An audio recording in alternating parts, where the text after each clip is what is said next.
Welcome all to our webinar today. We're just going to give everybody a minute or so to get logged into the webinar.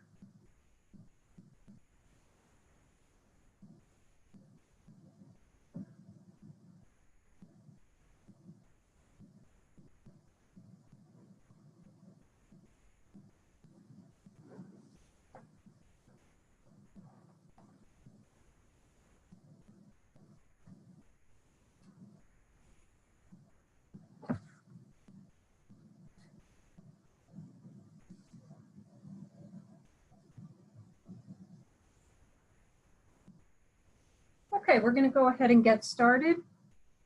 Welcome to today's webinar on the importance of language. Words matter. This webinar is sponsored by the Northeastern Caribbean Mental Health Technology Transfer Center, or MHTTC, housed at Rutgers School of Health Professions, Department of Psychiatric Rehabilitation and Counseling Professions. My name is Ann Murphy, and I am the co-director of the Northeastern Caribbean MHTTC, and I'll be helping to facilitate the webinar today. The MHTTC is funded by SAMHSA, the Substance Abuse and Mental Health Services Administration, to enhance the capacity of the behavioral health and other related workforces, to be able to deliver evidence-based and empirically supported practices to individuals with mental illnesses. We encourage you to visit the MHTTC network website for additional information at mhttcnetwork.org. We also encourage you to register to receive our announcements of upcoming trainings, webinars, other products and activities using the bit.ly link that you see on your screen right now. I did want to let everyone know that we will also be sending these slides out. So if you don't get a chance to do it right this moment, we'll send out a PDF of the slides following the webinar. We will also post this bit.ly link into the chat box so you can access it there as well. Before we begin the webinar, I want to quickly review some housekeeping items. We will be asking for your feedback. Our funding is reliant on getting feedback from our participants so that we know if what we're doing is helping to meet the needs of the workforce. So at the end of this webinar, in the chat box, we will post a link to our very brief survey. The survey takes literally less than 2 minutes to complete, so we would really appreciate you taking the time to complete that survey. We'll also send the survey link via an email following the conclusion of the webinar. In addition, I wanted to let you know that this webinar is part of a series. This is the first of 6 webinars that will be coming up that all talk about this related topic of working with people who identify as sexual and gender minorities. So we encourage you to sign up for those webinars as well. And again, we will post links to those webinars in the chat box. We wanted to let you know that this webinar is being recorded and will be posted to our website along with the slides following the completion of the webinar. Lastly, we'd love for you to interact with our presenter today. So there are 2 ways to do that. You can utilize the Q&A function where you can post a question that goes directly to myself as the facilitator and moderator. And we will then later pose those questions to our presenter at the end of the talk. Or you can utilize the chat box and post both feedback to the presenter. He may pose questions to you throughout the webinar, and we encourage you to respond and engage with the presenter throughout the presentation. And you can also pose questions there for the presenter that we will ask him at the end during the Q&A. So let's go ahead and begin our webinar. We're pleased to have with us today Anthony Zazzarino, Dr. Zazzarino.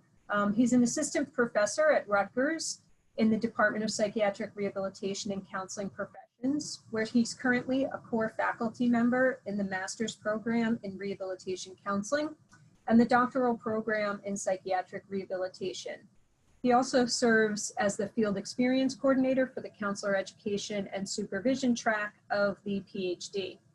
Previously, Dr. Zazzarino has provided instruction for professional education courses for New Jersey supported housing agencies implementing community support services.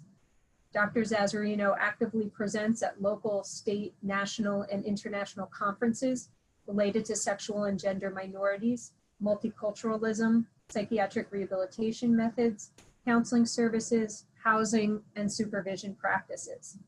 In addition to his work here at Rutgers, Dr. Zazzarino continues to conduct clinical work by facilitating group therapy for adolescents and adults at an intensive outpatient program, providing outpatient counseling services at his private practice, and providing clinical supervision for counselors who need supervised clinical hours. We're very happy to have Dr. Zazzarino with us today, and I will turn it over to him to begin the presentation. Well, thank you, Dr. Murphy, and thank you all for joining this webinar. I'm really privileged, I think, to be talking about this topic because it's something that I'm extremely interested in. And I think it's something that even somebody like myself that is in the research and continues to do research on this topic I'm always learning. And I think part of this process is being comfortable and humble enough to say that I too may not use the most appropriate language from time to time because of how quickly things change, but that I am open to learning more. And I hope that everyone here on this webinar is also open to taking this journey and just learning about the language that we're using when providing services to sexual and gender diverse individuals. So today's webinar, we're going to describe the reasons why using appropriate language is important. We'll talk a little bit about how we recognize, just recognizing how language naturally evolves with everything in our life. Highlighting and defining appropriate language when working with affectional and gender diverse individuals, and identifying general guidelines for behavioral health care workers. I couldn't do this presentation without acknowledging and thanking Dr. Misty Giancola, who is the president of the Association of Lesbian, Gay, Bisexual, Transgender Issues and Counseling, and a professor at Southern Connecticut State University. She has developed this textbook that I use often, and I've recently have been collaborating with her and went through one of her webinars where she also discusses this topic. And I think while collaborating, I was able to learn a lot more, and I can continue to evolve. That makes this presentation what it is today. So let's start talking a little bit about why it's so important to use appropriate language. One of the things I think that we need to recognize is that when we're working with individuals, we have to recognize the culture in which they present. So no matter what background we are, right? No matter what our educational background is, no matter what area of the behavioral health care force we're working in, we need to have knowledge about the people that we work with. And by having knowledge, I think what we do is it really helps to inform and improve the relationships that we have with the people that we're working with. And we all know that the relationship is key to any kind of change and any kind of progress. The other piece I think that we need to reflect on, in addition to the knowledge, is just some self-awareness around our own multicultural competence. When I talk about self-awareness, I think it's important to recognize and think about what words are we using that could be problematic to the people that we work with. And that self-awareness is key, because if we don't take the time to acknowledge our own language, we are not going to improve in making sure we use the most appropriate and affirmative and celebratory language possible. And I will say, even recently, some of the language that I'm using is shifting. You know, in the announcement with the webinar series, I do use the term sexual minority, and I remember doing the research about 2 years ago, and that term itself didn't feel right, but it was a term that was always being used out in the literature, and there wasn't a better term. So that was a term that I went with. And we'll talk a little bit today about how even that term has evolved, and how part of that is being, for me, self-aware about these opportunities and these growth moments. So it's also important, we also have some standards of care, right? Treating everybody with respect, treating everybody with dignity, and truly providing a person-centered approach where they are at the driver's seat of their care. The third point, I think, is not using appropriate language could really have some sort of negative impact on the work that we do and on the people that we provide services for. So when we use an outdated or a wrong term, whether or not it's intentional or unintentional, what we find is that the people that the people that we're working with may not actually tell us that we've used that wrong term. And there's a whole lot of different reasons why they might not tell us. One of the things we need to recognize is that as a behavioral health care worker, we do have some sort of power in that relationship, right? So sometimes people that we work with don't feel comfortable to correct us, the professional, right, that we're not using the right language. So instead, we are allowing that person to just kind of sit with the wrong language or the wrong identity. And in turn, that really could harm the people that we work with. And we'll talk about this in a little bit, but in terms of depression and anxiety and gender dysphoria and all of that stuff. But it really does also hurt the relationship that we have with people. Because if we're not open and we're not using the appropriate language, the people that we're working with may not feel a sense of respect. So there really is a negative impact, regardless if we know it or if we don't know it in that moment. Another reason I think that's so important is by not using appropriate language, it really can be seen as a type of a microaggression, right? Words could make people really feel dismissed and like they don't belong. And when we're talking about this population specific, it is an already marginalized and oppressed population. So making sure to use appropriate words really creates a sense of empowerment and diminishes the microaggression that there might be. Like I said before, people typically won't say, you know, Anthony, that was really hurtful or dismissive. And they'll just take that in. And in future webinars, like Dr. Murphy said, this is a webinar series, but in future webinars, we'll talk about what our words do in terms of maybe increasing shame and guilt, and maybe increasing internalized homophobia or internalized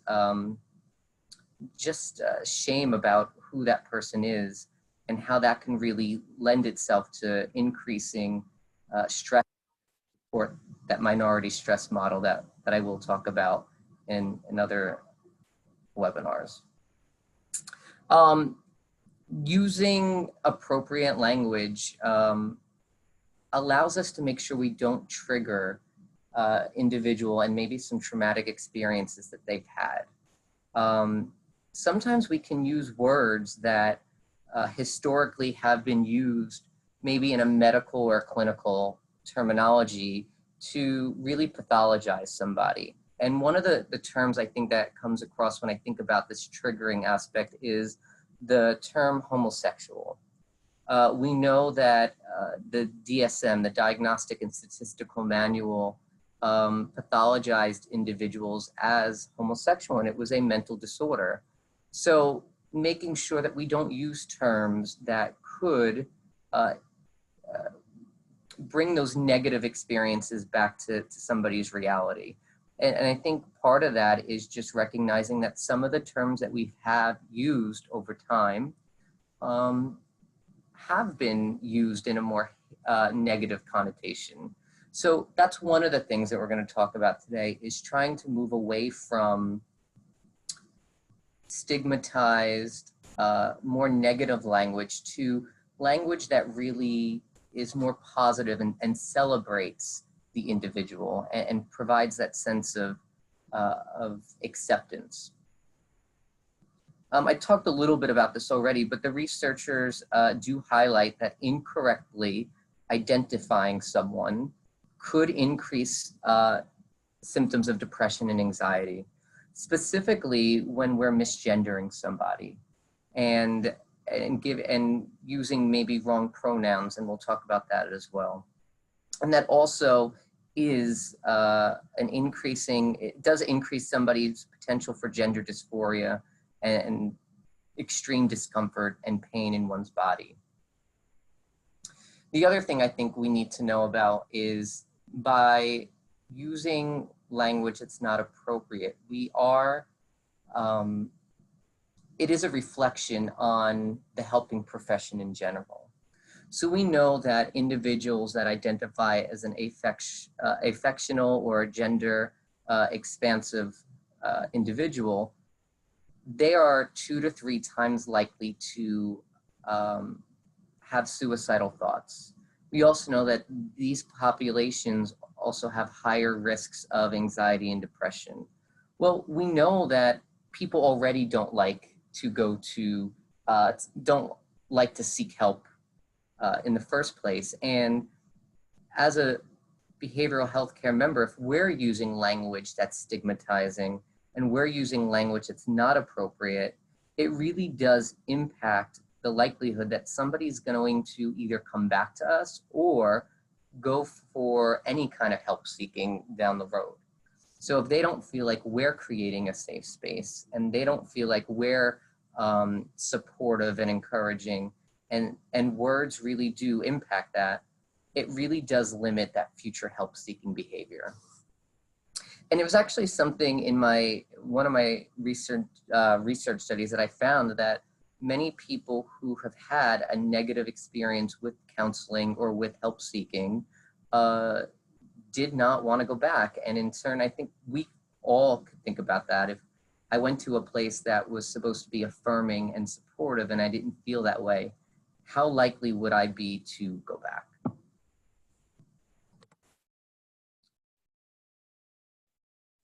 So with the evolution of language, as I sat and started thinking about this topic, I really thought about how language itself is always constantly evolving. And one of the things, like was mentioned, I still do provide some group counseling at an intensive outpatient program. And when I work with adolescents, I am reminded on a daily basis how much language continues to evolve. So this isn't a new thing, right? Language is constantly changing. And sometimes I think when we're talking about language in this context, I hear a lot of frustration that, well, things are always changing. I don't know what to say. I don't know what is appropriate. But I want to put this in the context that language is always changing in every context. Specifically, what linguists have been talking about is that language generally grows and changes anyway, but it is growing at an exponential rate due to technology. With an increase in technology, people are able to interact with other people across cultures, across subcultures, and all of that interaction is influencing each other and really influencing our terms and the words that we use. So this is happening regardless.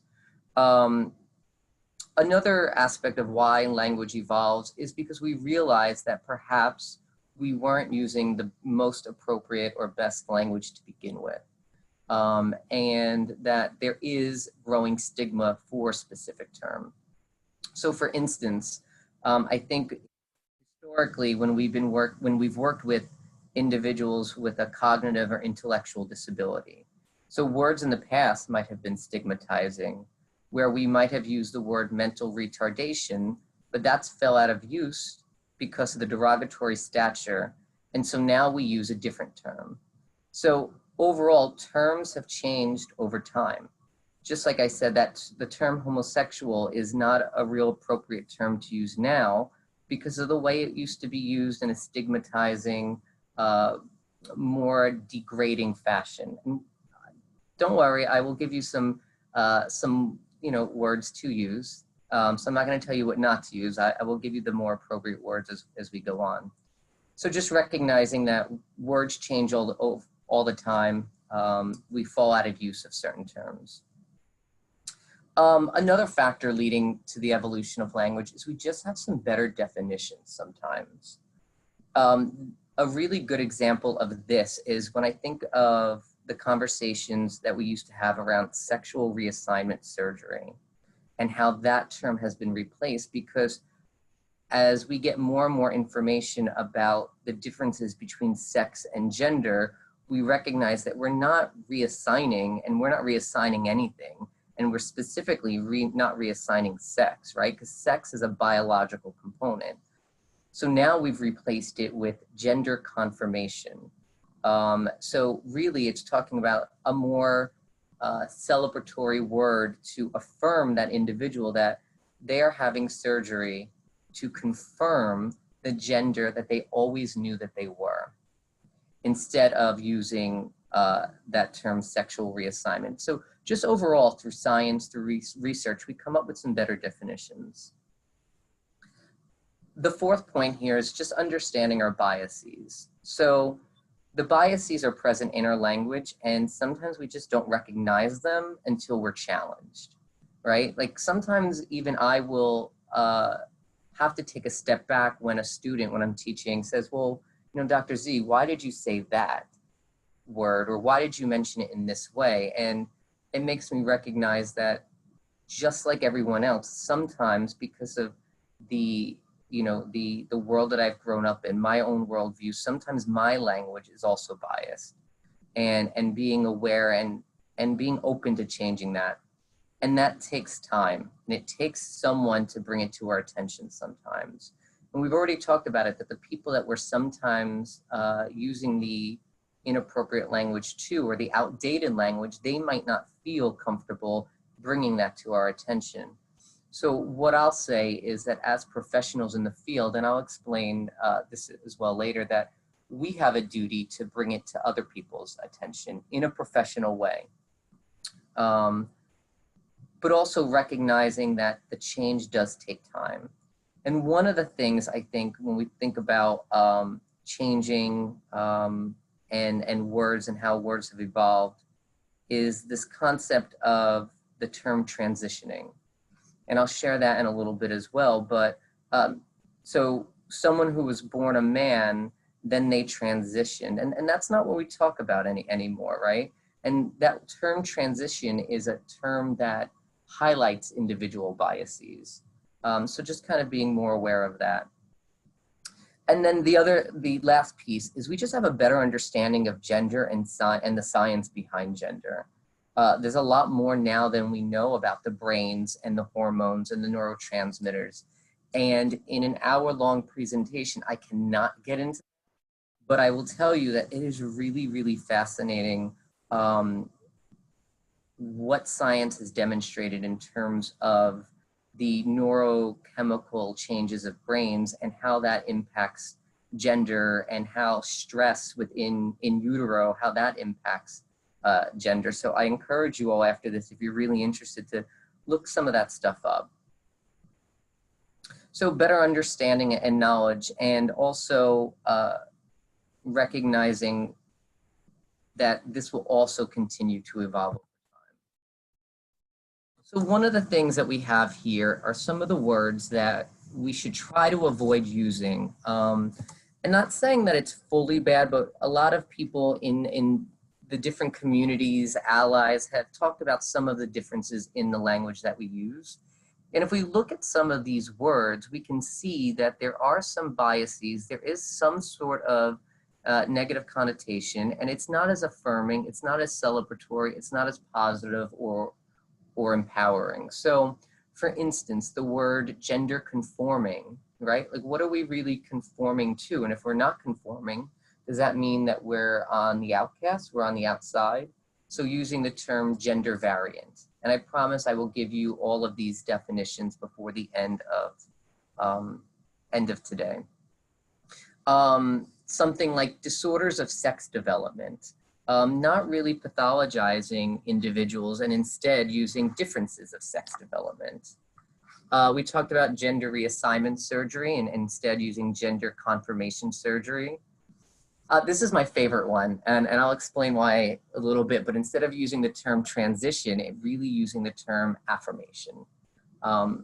Because let's be honest, the person who is going through a gender confirmation surgery, they're not transitioning. It's the other people in the community that now has to transition to who that person always was.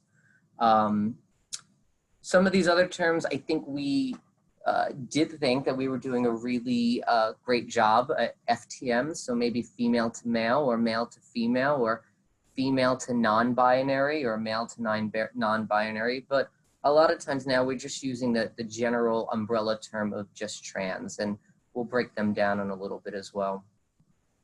This is a newer one, and this is one that I might mess up throughout this presentation, and I will catch myself and I will correct myself. But the term sexual orientation and sexual minority, and I'll explain why when we get there, but using the terms affectional identity and affectional variance. And then the last one we talked about already is the term homosexual, and using specific identifiers like gay, lesbian, bisexual, and other terms as well. I also, before the end of this, will go through words to totally not use. So these aren't the worst, but we're trying to get past some of these. Thank you, Abe Burke, and you will get copies of this PowerPoint as well. So let's start delving a little bit deeper into some of these terms. And one of the things I think is important to recognize is just the differences between sex and gender, right? So when we talk about one's sex, we're really connecting it to one's own biology. So this is an interesting acronym that a lot of people within the field have now been looking at and researching and using, is that the idea of assigning a gender at birth. And what does that really mean? That when a baby is born, they are born a baby, right? But how we project certain body parts with specific genders. So instead of even identifying somebody as a male or female, really saying that their sex, that they were assigned male at birth or that they were assigned female at birth. And that's what that acronym AMAB and AFAB stand for. And then when we look at gender, we're talking about the attitudes, feelings, and behaviors that a given culture associates with a person's biological sex. So it's that uniqueness, it's that individualized piece of it. Okay, so now we'll segue into gender, and we'll break down some of the terminology related to gender, and then we will get into some of the terminology related to affectional identities. So the first one is looking at the difference between gender identity and gender expression. So gender identity is one's internal individual sense of gender. So it's how you identify yourself. So one of the most important pieces of this is that nobody could define somebody's gender identity for anybody else. Right? The only person that is able to identify their gender is the person themselves. What we, I think, in society and in the community and in just the world have a difficulty with is how closely linked we've always seen gender expression connected to gender identity. Because that's what we see. In terms of gender expression, it's the ways that you present gender through actions, appearance, and demeanor, and how these acts are interpreted by those around you based on societal gender norms. So one great example, I think, nowadays, and I know there's a lot right now, but I always think of Willow Smith. and Willow Smith in terms of how they express themselves and the gender in which that they identify. So not looking at somebody who appears to be male and then might be dressing or appearing or presenting in a way that we might have naturally assigned a more feminine quality and then think, well, maybe their gender identity is female. Gender expression and I think gender identity have to be looked at as two very distinct concepts. And I think from here on out, I'm going to be asking you all to do a lot of unlearning and a lot of ignoring what we've always been taught in order to take in this new information, because the only way that we can continue to move forward is to kind of break some of those traditional views and learn where we're at today, right? It's that evolution. It's the evolution of language that's always been there. So here's just some other terms that we'll talk about in terms of gender. So it's important to discuss the idea and the word binary, which is the classification of gender into two, that should say distinct categories. I apologize, and that will get corrected when it gets sent to you. But two distinct categories, and historically it's male and female. And I also don't have the time to get into this here, but there's so many other cultures that have more than two genders. There's some cultures that have 3, 4, 5 genders. So this idea that gender is only a binary really doesn't exist everywhere in the world. And if you really think of other options and other situations in our own lives, when do we only have 2 options for things? Like think of eye color, think of hair color, think of height, think of weight. There's so many more categories than just 2, and yet we try to force gender in just these 2 specific categories, and it just isn't like that. So that second term that's on this list is non-binary. So that's when we start to classify gender into more than 2 categories and really looking at gender on a spectrum. And I'll get more into gender when we get into, I think it is in April, when we talk about gender diverse populations. We'll be able to get into a little bit more detail. This is really just laying the groundwork and the framework for additional webinars so that we are all at least on the same page and speaking the same language.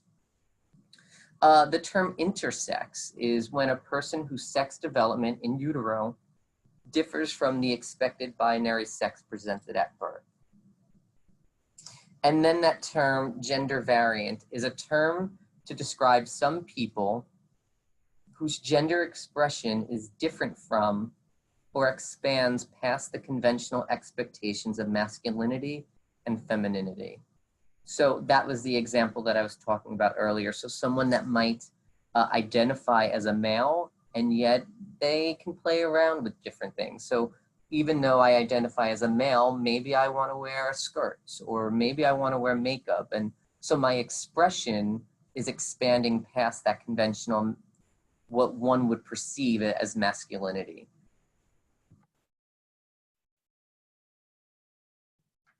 So just a couple more slides about gender. So we have the term transgender, which is a person whose gender identity does not match the gender that they were assigned at birth. And if you can remember back a couple slides when I talked about assigned female at birth or assigned male at birth.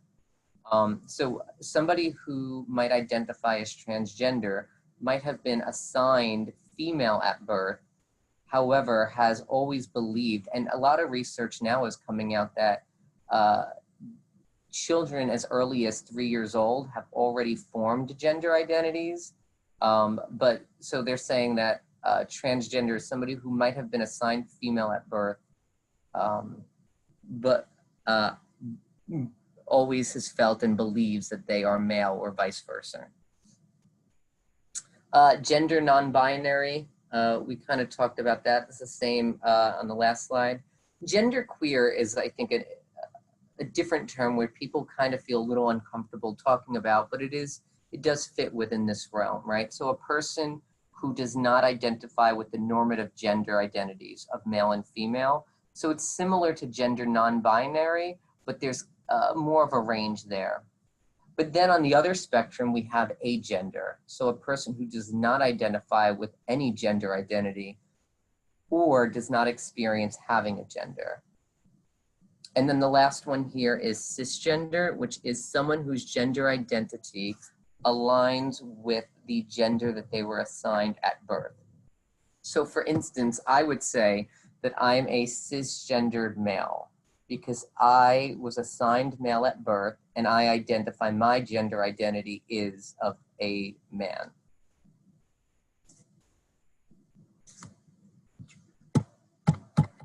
All right, last couple words, I promise, and last couple terms, and I'll tell you, there's some references in the end. There's a ton of different words that we don't have. I mean, even in a 2-hour webinar, we couldn't get into, but I think this will give you enough grounding to feel a little bit more comfortable with. Also, for many of us, I think these terms have been terms that we've never used over the past so many years, so we can't expect to change it all in an hour. So I hope that this is just the beginning of your education on this piece. So a transgender male, transgender woman, a person who was assigned female at birth but is male, a person who was assigned male at birth but is female. Gender fluid describes a person whose gender identity is not fixed. Pangendered describes a person whose gender identity is comprised of many genders. And that tends to happen when we talk about those other cultures where they do recognize multiple genders. Two-spirit is actually a more, I don't want to say older term, but it is. It was originated in the Native American culture, which describes a person who embodies both masculine and the feminine spirit. And then bigender, which describes a person whose gender identity is a combination of both, of two genders. So there's a lot of variance. There's a lot of information there. The other piece is making sure when we talk about appropriate language, right, is making sure that we use appropriate pronouns. And this is where I find that people struggle the most, is trying to use pronouns that match. One of the things that I think that's important is making that conversation about pronouns a more normalized conversation and asking people what they identify as. One of the things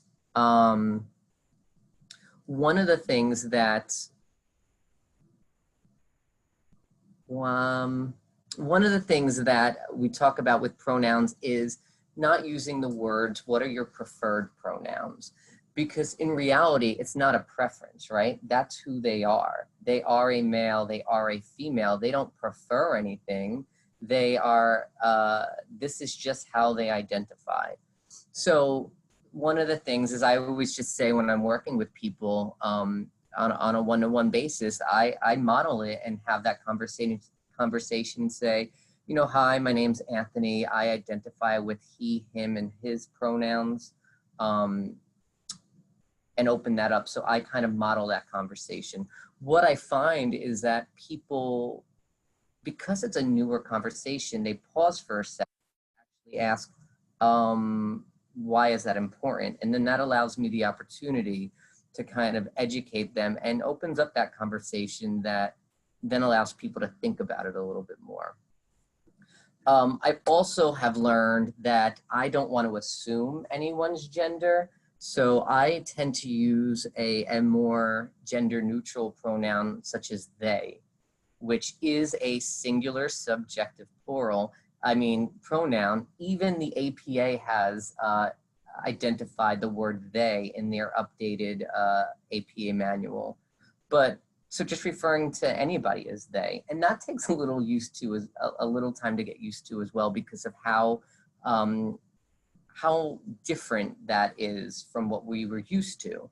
But remember that we can be challenged and that we can find a little discomfort if it means affirming people and using the correct words. And if all else fails, calling people by their first name also is very helpful, because then you don't have to worry about pronouns. Where I find this also to be a little bit more difficult is when I work with teens who are still trying to explore maybe what gender identity fits with them. And so one time in group, they might want to use the he, him, his pronoun, and then in a couple months, they are using they, them, theirs. And because I am not there all the time, I don't know of these changes. So I always think it's best to just use the name that they provide when they check in, because I don't want to misgender anyone. I don't want to use a wrong pronoun. So I think it always just is better to do it that way.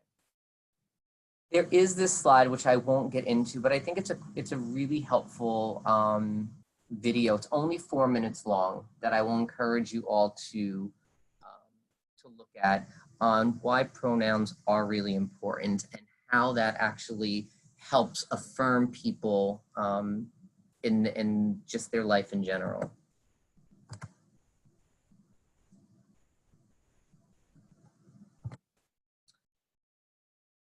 All right, so last slide on gender, we talk about affirmation. Affirmation is a process of moving from a designated sex at birth to a gender expression congruent, authentic, and in harmony with gender identity. This is where we're talking about it's no longer that term transition, it's an affirmation. And then same thing with gender confirmation surgery. We talked about that already, just so you have the textbook definitions there. Okay, so now we move over to affectional identity. And you might be thinking, affectional identity, I've never heard of that before. And I will say that this is even a newer word for me. So as I still learn and as I still grow, I'm still open to understanding the differences and maybe why these words are changing. And when I think about it, it makes a lot of sense to me, right? So many advocates and clinicians and researchers are no longer using that term sexual orientation or sexual identity, because it really isn't just about sex. So when you hear about the word, when you hear the word sexual identity or sexual orientation, everybody goes to the beginning part of that word, which is sex, right? So there's so much more that connects people. And the term should reflect what it's really about and not limiting. So orientation and minorities really has just been changing within the last few months. So if you've never heard of it, it's okay. You are now. But that term orientation is slightly a bit problematic because it indicates an unchanging quality. So if you identify as a gay man, then you are a gay man forever and fails to neglect the fluidity and changes over time, right? Because just like gender identity, affectional identity also can shift. And that term minority, and this is what I always felt when I was using that term in my research and even recently, is just oppressive and marginalized. I understood it, but I didn't know what else to use. So that's the word I use. So I'm happy to come across, to get out of that word. And it doesn't celebrate and it's not strengths focused. And I think all of our language should be more geared around that strengths focus. So affectional identity and variance. So affectional identity is the direction in which one is predisposed to bond emotionally, physically, sexually, psychologically, and spiritually with another. In this definition, you can see that it is a lot more than just sex with another person. It's a lot more than just that sexual attraction. It's probably the attraction and the connection that people have just to develop good relationships, right? That emotional connection. And that's really why that term has been shifting over the last few months. And then affectional variance is just the term that describes the differences within the affectional identities. So I am looking at time, so I might go a little quicker over these next couple slides just because they are strict definitions and you will get the PowerPoint slides to you. But it really is just breaking down these different affectional identities of gay, lesbian, bisexual, and pansexual, right? So for gay, it's a person who is predisposed to bond emotionally, physically, sexually, psychologically, and spiritually with someone of a similar sex or gender, but it's typically referring to males. And then lesbian, bisexual, and pansexual, you can look at those definitions when you get them. Same thing here, we're looking at the term asexual, which is just like agender, an individual who does not experience sexual attraction. Demisexual is where the attraction is only there if there's a strong emotional connection with somebody. So that emotional connection is what drives someone's affectional identity. And similar to gender identity, the only person that can discuss and define their identity is the person that you're working with themselves, right? We can't ascribe an affectional identity to somebody. Omnisexual is an individual that has the attraction to anyone regardless of gender or gender identities. This is somebody that doesn't appear or doesn't view people in terms of gender at all. And then sapiosexual is the attraction is there based solely on intelligence. All right, so terms to avoid. You can look at this list. Some of the terms are very outdated, but I still hear them used. Hermaphrodite is a term that I've still heard used. Lifestyle is something that I also hear used often, and it's really taking away the value of that human being. And lifestyle just seems like it's that choice, that this is what they're choosing to do. Same-sex attraction is a term to avoid, often because of the differences in the gender, and it's not about just sex. And then some of these other ones you could also look at, but transsexual and transvestite are definitely outdated. Do not use those terms. They're highly stigmatized and highly oppressive. Okay. Couple more to go, and I will leave some times for questions and answers, but general guidelines. We talked about this, right? We know our words matter. So just think about what you want to say before you speak and become more focused on what we say. So if we become more aware, more conscious of the words that we use, we'll become more focused on using appropriate language. Start to listen to your own language, right? How gendered is it? How much do we place gender or different terms in the language that we use? How many outdated terms come up in your language when you become more aware? You know, I catch myself all the time when I talk to students and in session, and part of that is okay, is to understand that we will make a mistake, right? And that's not, you know, hopefully not done intentionally, but because we're human beings, we will probably make a mistake. And part of that is giving ourselves grace and giving ourselves the time to be okay with making that correction. Catching yourself. So it's better to realize the words that you're going to say before you actually say it. But if you say an inappropriate word, be humble if somebody points it out. We know that it might not get pointed out often, but if it does, you know, just thank them and apologize, and we move forward. And let them know, you know, oh, I'm sorry that I said this and it was inappropriate. And if I hurt you, I apologize. That wasn't my intention. And then replace it. And I think it takes a lot more than just replacing it mentally, but actually replace it verbally. Say the correct term out loud. It keeps it more fresh, and it keeps it more at the forefront of our mind. And then also keep practicing without judgment. So don't judge yourselves, and don't create more shame for yourself if you do use the wrong word. It takes a long time to master language in an affirming and celebratory way. So just think about how long you've been using a specific word or pronoun and give yourself grace, right? Sometimes words change, and we just need to continue to be up to date. And sometimes there's a sense of urgency and or guilt because we don't want to harm somebody. I don't think any of us on this call are looking to harm somebody, and sometimes that when we use the wrong word, we have our own internalized fear of, oh my goodness, did I just harm somebody? Or you start to feel guilty.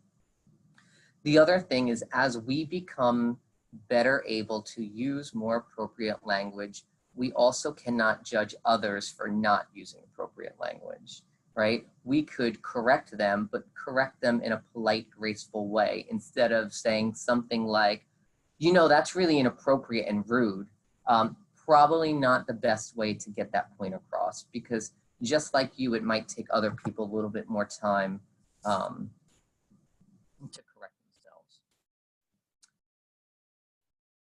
So the last thing is just general guidelines with clients. So our understanding might be different than the people we're working with, right? So really ask people how they identify. Do not use the words preferred pronouns or preferred terms. We've talked about that already. But when they do discuss a word or talk about how they identify, ask them to tell you a little bit more about that, because their understanding of it might be very different than your understanding of it, right? So if they say that they identify as gender variant, you know, you could say something like, oh, you know, I do know a little bit about that, but what does that mean to you? And that's what we do anyway when we talk about people from different cultures, right? Like, what does it mean? What is your experience of being a Hispanic American or African American or Asian American? What is that to you? So just getting some clarification so we don't assume. And then the other thing is use their language. So if they use a word, even if it's not in the way that you perceive it, remember, this is their language, it's their identity, right? So use the language that they're using. The only caveat to that, if I had to put an asterisk, is if they are using language that's oppressive and marginalizing themselves. Part of that might be they're not comfortable yet expressing themselves in a more affirmative way. So maybe you use it once and then you change it and then start to model how to change language for them. So I know that's a lot of information, and I appreciate your time and your attention and your slight headache that you might have from trying to learn all these new terms. But we have about 5 minutes for questions. Excellent. Thank you, Anthony. So we've gotten a few questions as we've gone through, and I encourage participants that are in the webinar now, if you have a question that you'd like to have me pose to Dr. Zazzarino, please type it in the chat box or in the Q&A. We'll start with some that we've gotten in so far and some that I have. The first one that we got was, how do you recommend recording a person's gender, sexual identity or gender? Now I'm being trying to be very careful of my words, and maybe I'm doing it wrong anyway, but when documenting that in a setting such as crisis, where it's important for other people who that individual may engage with to know that information. Well, one of the things I think is always important is recognizing what type of documentation are you doing, right? Is it, I mean, and all documentation is a legal document. So part of that is, unfortunately, and this is where I think we talk about further marginalization and oppression, is that we do need to document legal documents in the legal name of that individual and the legal gender that they are. What I have done, because I think it's important to be transparent, and you know, any of the clients that I've worked with, they have every right to look at their documentation, is to document it legally and then provide the additional information so that I'm showing that person that I am affirming who that person is, even if documentation standards haven't caught up with it yet. I also use more gender neutral pronouns across the board, just so that I'm not misgendering anyone, and so that I think it's creating an equal space. The other thing I find, actually one of my friends just sent me a picture of this at her eye doctor's appointment, where they asked what was her sexual identity and her gender identity, and she had emailed me, texted it to me and said, why does my eye doctor need to know this?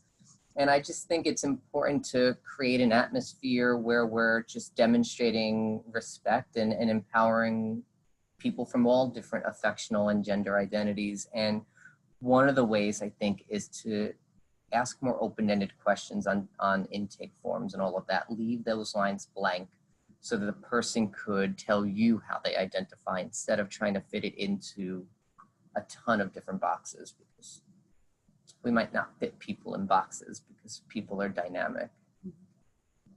Great, thank you. You're welcome. So a second question that we got was, how would you differentiate between gender fluid, pangender, and bigender? That is a great question. So the way I would answer that is it really boils down to the perception of gender, right? So somebody who would identify as bigender truly sees gender as two distinct roles, as male and female, and they believe that they identify as both genders. Somebody who is gender fluid does recognize gender as two, but understands that they can kind of fall anywhere at any given time throughout that continuum. And then someone who identifies as pangender is recognizing that there's more than two genders. And that's like I talked about earlier, in some cultures there are multiple genders, and they would say that they identify within 2 or 3 or 4 different genders. Okay. So I mean, it gets, there's some nuances in there, and I know it gets a little overwhelming, and that's why I always say, ask the person how they identify and what does that mean to them, because they might not understand the terms themselves either, right? They might say, well, I'm pangender and I identify as both man and female. And textbook definition is not that, but that's okay. That's what they identify with, and maybe we provide a little education, or maybe we just go with how they identify, and that's all right. Right. Okay, so I'm going to try and squeeze in, let me see, at least one more question. You talked about pronouns, and you talked about that when you meet with people, you initiate the conversation by sharing your own pronouns. Yeah. One of the things that I've seen, and I imagine some others have seen as well, is that people are including their pronouns in their email signatures. Do you advise that? What are your thoughts on that? Is that something people could do? Is that welcoming and affirming, or what? So I have my pronouns in my email signature just to highlight that I'm aware that there are different gender identities and that people should be having conversations about pronouns. What I will say is I would not ask people in a public setting what their pronouns are. For instance, when I teach class every semester, I always open up with, hi, my name's Dr. Zazzarino. I go by he, him, his.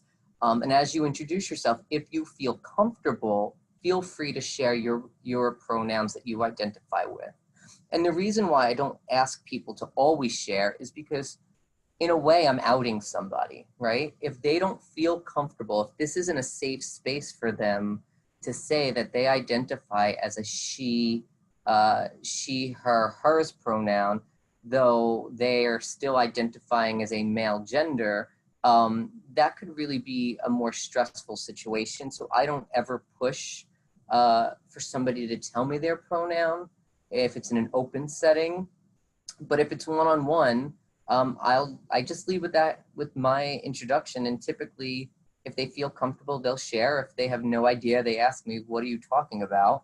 And then that lends itself just to a conversation. But yeah, I never push people in a public setting to make them tell me a pronoun. All right, I have one last question before we wrap up. I think I've got about 30 seconds left, okay, I'm so ready. It's got to be quick. But I noticed in your do not use terms slide that transgender and transgendered are listed. And I believe they're listed, at least in part, because as you described earlier in the presentation, that now the term is just trans, but that's a little newer to me, that transgender is not acceptable. So I just wondered if you could spend a tiny bit of time talking about that. So first of all, the term transgendered is not appropriate because we're not, it doesn't fit who they are. The word transgender is more of trying to lump everybody under that category. And it's trying to group people when we're looking at such distinct differences, and just using the term trans man or trans female, it tends to be more appropriate because you're affirming that person for the gender that they know that they are, right? What I always say too, when I'm working with somebody, I don't even use the word trans. If they are identifying as a trans man because that's who they are, I just say, okay, you're a man, and that's where we go with, and then we go into pronouns. So I have a feeling, and I actually have this conversation with some colleagues, I think the terms trans man and trans female are more for us and not for the people themselves, but I think just personalizing words is so important. Well, wonderful. Thank you so much, Anthony, for everything you've shared. As we've posted in the chat, both Dr. Zazzarino's slides will be made available via email. We'll also be posting a recording of this webinar as well as the slides onto our website, and we'll email you a link to that as well. And again, if I can ask you to be so kind as to complete our very brief survey, the link is in the chat box. We'll also email you the link. We get recognized for doing this work, and of course, we also appreciate all of your feedback. So thank you again to Dr. Zazzarino and to all who've participated.